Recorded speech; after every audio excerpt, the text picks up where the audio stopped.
안녕하세요. 싱가포르 순복음교회의 박민규 목사입니다. 자, 오늘은 창세기 19장에서 20장의 내용, 사실은 질문을 받아놓고 보니까 거의 창세기 19장에 관한 질문인데요. 어쨌거나 그렇게 질문을 던져준 저희 교회 청년 공동체 주선 플레이스 지체들에게 답을 드려보도록 하겠습니다. 자, 늘 말씀드리는 것이지만 제가 드리는 답변이 온전하거나 완벽하지 않다는 것을 꼭 기억하시고 이해해 주시기를 부탁드리겠습니다. 자, 그러면 첫 번째 질문부터 해결해 보도록 하겠습니다.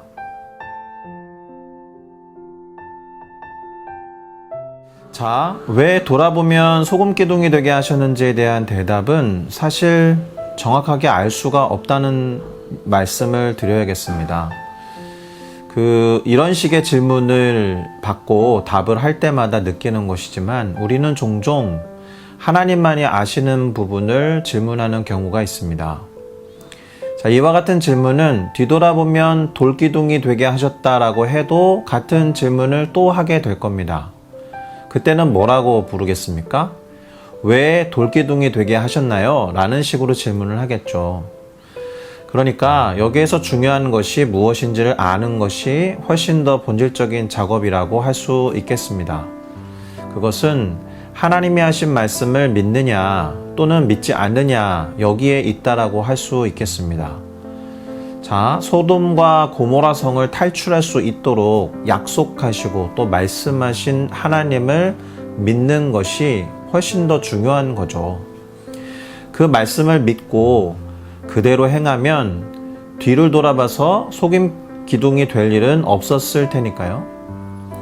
그러니까 사실 믿음으로 구원을 얻는 것만큼 인간이 구원을 얻어야 하는 상태, 다시 말해서 죄를 범하고 타락한 상황에 놓이게 된 것도 믿음 없음, 그러니까 하나님과 하나님의 말씀을 믿지 않음, 그것을 의심하고 불신하면서 그 말씀을 부정했기 때문이다 라는 점에서 볼 때 하나님과 그분의 말씀 그리고 그분의 약속, 다시 말해서 하나님의 말씀에 대한 확신과 신뢰, 그것을 갖는 것이 대단히 중요하다라고 할 수 있겠습니다.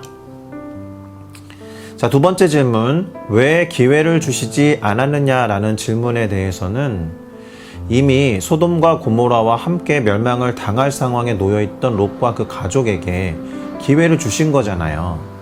기회를 주시고 구원해 내신 것인데 거기에 또 다른 기회가 과연 필요한가 하는 질문을 다시 드려보겠습니다. 오히려 하나님은 뒤를 돌아보지 말라는 말씀을 주셨으니까 그 말씀을 믿고 그 말씀에 순종하면서 그 말씀을 지키는 것이 상당히 중요한 문제가 아니었을까요?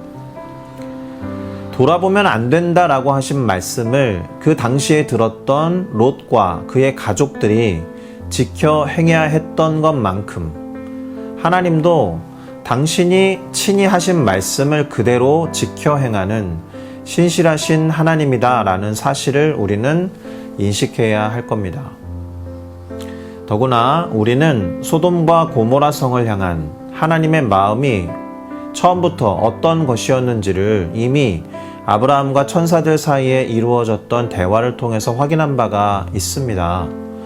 아브라함이 의인 50명, 의인 45명, 40명, 30명, 20명, 10명을 순서대로 언급하면서 마치 타협하듯이 의인들과 함께 소돔과 고모라를 멸망시키지 말아달라고 했을 때 하나님도 그의 말을 듣고 그렇게 하지 않겠다라고 하실 정도로 그 성을 그렇게 멸망시킬 마음을 끝까지 미루어 두시고 또 계속해서 참아 오셨다라는 것을 깨달아야 할 겁니다. 더구나 롯의 가정이 구원을 얻을 만큼 하나님은 그들을 사랑하셨고 또 그들에게 구원과 은혜를 베푸신 것입니다. 그러한 하나님의 말씀을 믿지 않고 호기심이었든 의심이었든 돌아보는 것과 같은 모습은 우리가 반드시 경계하고 주의해야 할 태도라고 생각합니다. 하나님을 믿고 그 말씀에 따르기로 결단한 우리의 삶이 그 어떤 세상적인 욕구와 욕망들, 그리고 그것이 호기심이라고 해도 의심과 같은 것들로 흔들리지 않아야 할 것입니다.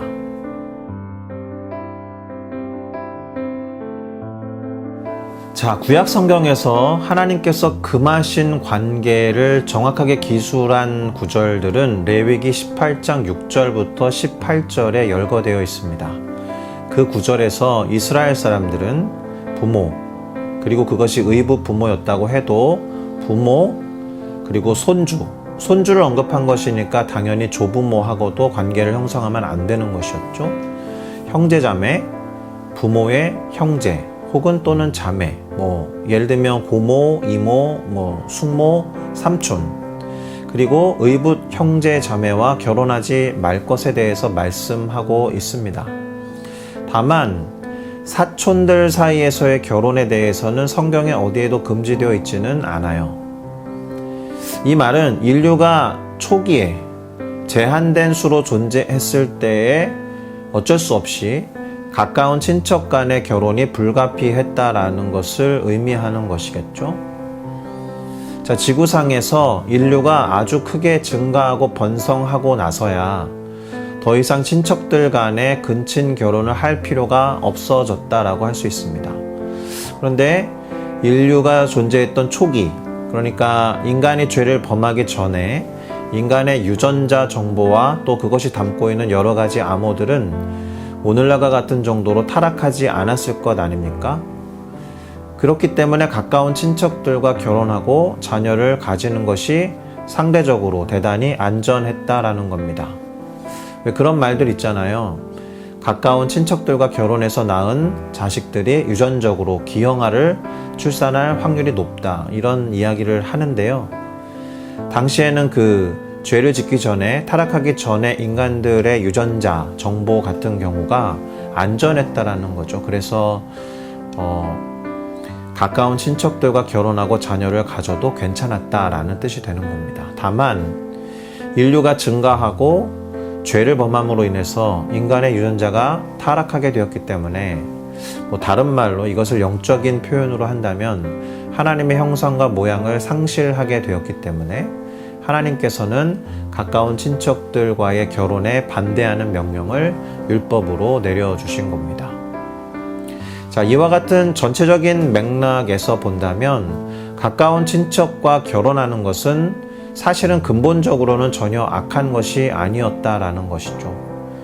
그러나 근친 결혼을 하지 말아야 하는 이유는 유전적으로 안전하지 못하기 때문이다라는 겁니다. 더군다나 오늘날 그 대부분의 국가들이나 정부들에서는 가까운 친척들 사이의 결혼에 대해서 반대하는 대단히 엄격한 법들을 가지고 있습니다.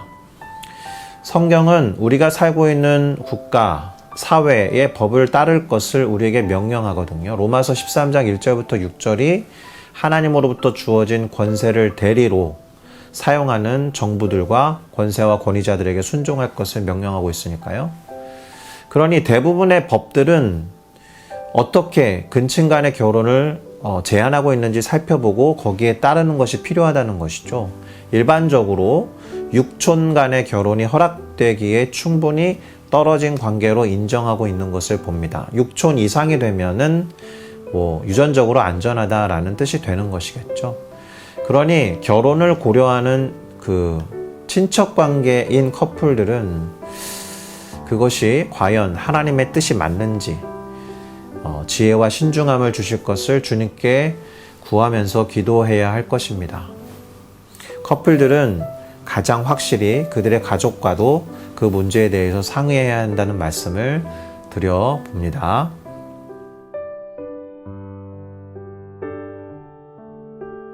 천사에 대해서 궁금증이 참 많을 수 있습니다. 신학적인 체계 안에서도 천사만을 다루는 천사론이 따로 있을 정도니까요. 일단 성경을 읽다 보면 천사들은 예고 없이 그리고 대단히 다양한 방식으로 나타나는 것처럼 보입니다. 그리고 성경을 아무 생각 없이 읽다 보면 마치 천사의 출현이 대단히 흔한 일인 것처럼 생각이 들기도 하겠지만 사실 자세히 살펴보면 성경에 기록된 천사의 출현 기사는 그렇게 많지 않습니다. 오늘날에도 천사에 대한 관심이 커지고 있고 천사를 보았다, 또 천사가 나타났다라고 하는 그런 보고가 생각보다 많이 있는 것 같습니다. 많은 사람들이 그것을 그대로 믿지는 않지만 어쨌든 천사를 보았다라는 보고들은 제법 많이 있다라는 겁니다. 그리고 또 한 가지 재미있는 것은 천사와 유사한 존재들이 신기하게도 거의 모든 종교에 기록되어 있습니다. 일반적으로는 사자, 그러니까 메신저와 동일한 역할을 하는 것으로 모든 종교에 나타나고 있죠. 그리고 오늘날에도 천사가 나타나는지에 대해서는 그 고대에 출현했던 천사를 성경적인 관점으로 살펴보는 것이 중요할 것입니다. 자, 일단 천사가 성경에 처음으로 등장하는 곳은 아담과 하와가 에덴 동산에서 쫓겨났던 창세기 3장 24절입니다. 하나님께서는 그룹들, 한국어 성경은 그룹이라고 번역을 했지만 원어의 발음에 따라 번역을 애초부터 할 거라면 차라리 케루빔이라고 하는 게 나을 것 같습니다. 즉 케루빔이라고 부르는 천사들로 하여금 불이 나는 칼이었겠죠. 옛날 성경에는 화영검이라고 번역을 하기도 했었는데 두루 돌아다니는 불칼을 가지고 에덴 동산으로 향하는 길을 막도록 하셨다라는 그 구절에서 처음으로 천사가 등장하는 것을 볼 수 있습니다. 흥미롭게도 그 다음으로 천사가 출현한 것은 그때로부터 대략 1900년, 1800년 후인 창세기 16장 7절에서입니다. 아브라함에게 이스마엘이라는 아들을 낳아주었던 애굽 하녀 하갈은 천사로부터 그녀의 여주인이라고 할 수 있는 사레에게 돌아가서 복종하라라는 지시를 받게 되죠.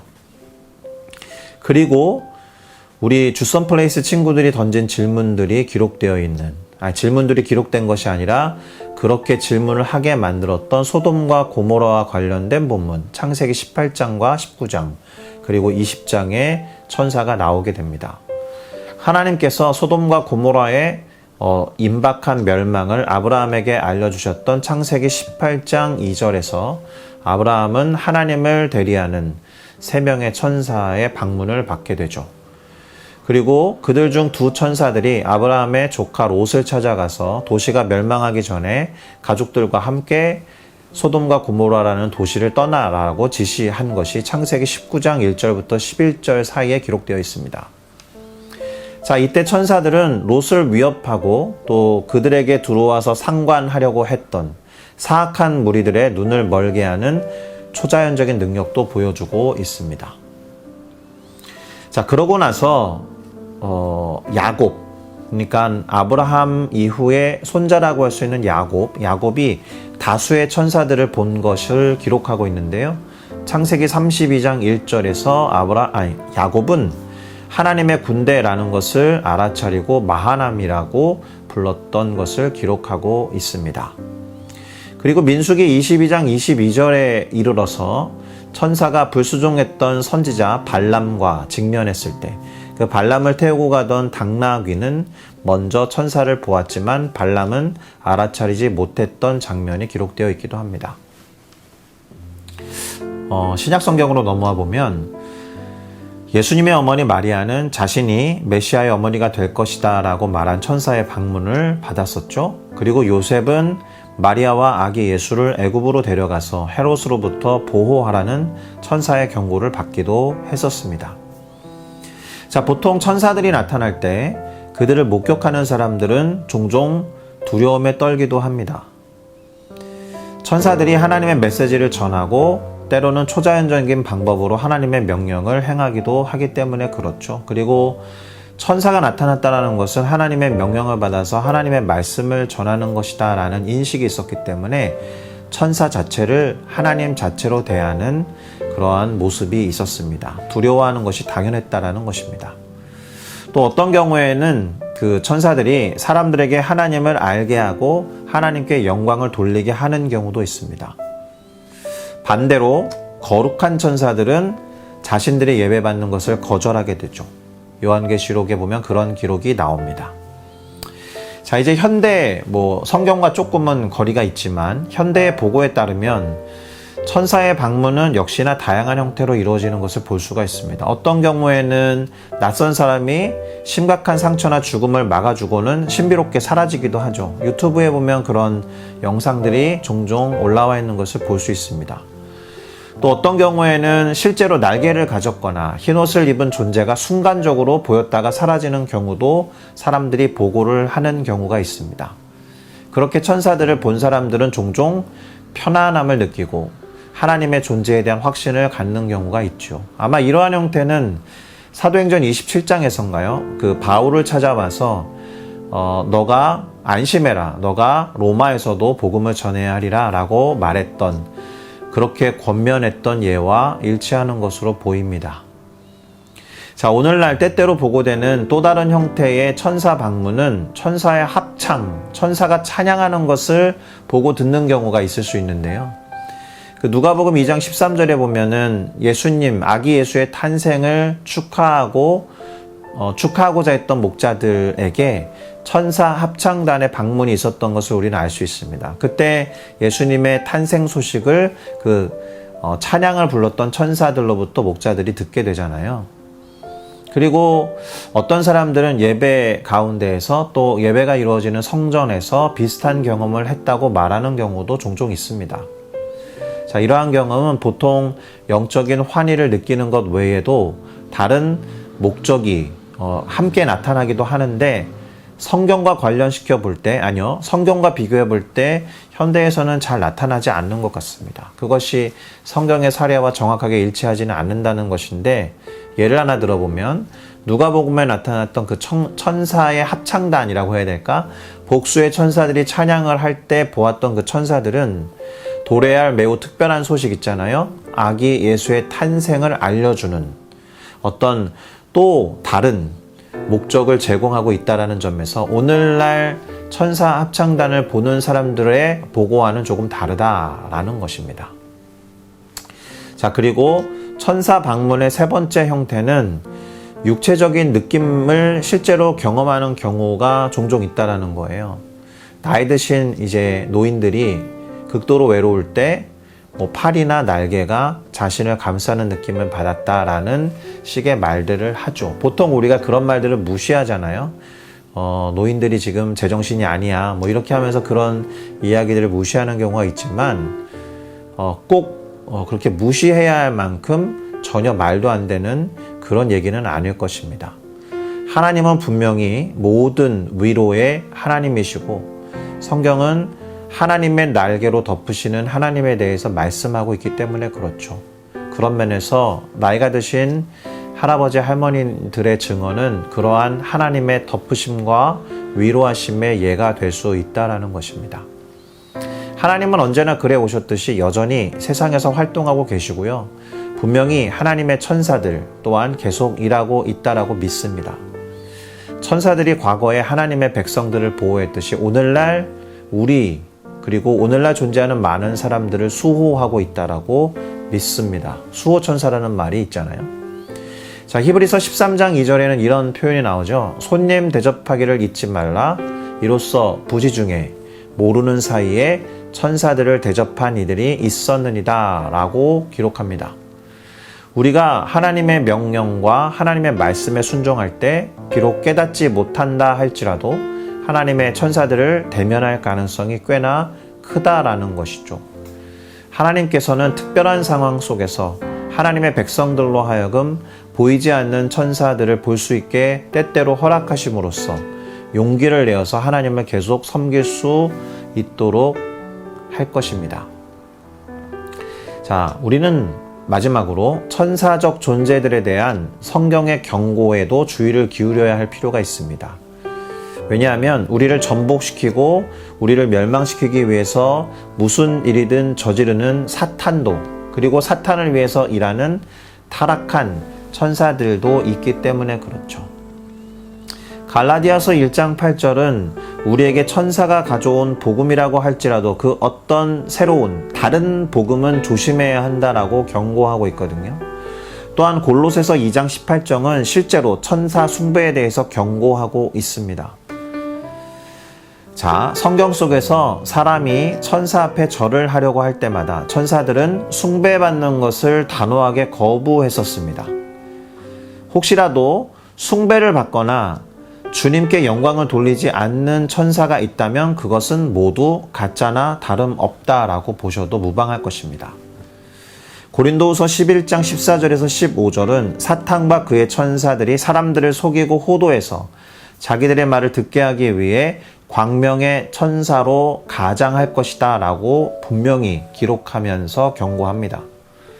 자, 그러니 우리는 하나님의 천사들이 일하고 있다라는 것을 알고 또 믿음으로써 격려를 받아야 하겠지만 또 잘못된 천사들, 그렇게 기능하는 사탄의 세력들에 대해서도 주의를 기울여야 할 필요가 있습니다.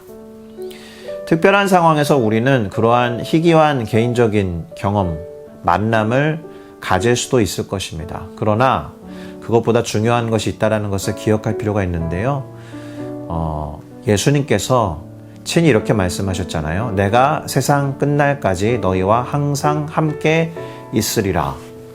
그러니까 천사들을 만드시고 그들의 예배를 받으시는 예수님 자체가 우리가 시험 당할 때에 항상 함께 하신다라고 약속하셨다라는 것을 기억하시면서 주님을 더 굳건히 붙잡고 주님과 동행하는 우리 모두가 되는 것이 훨씬 더 중요할 것입니다.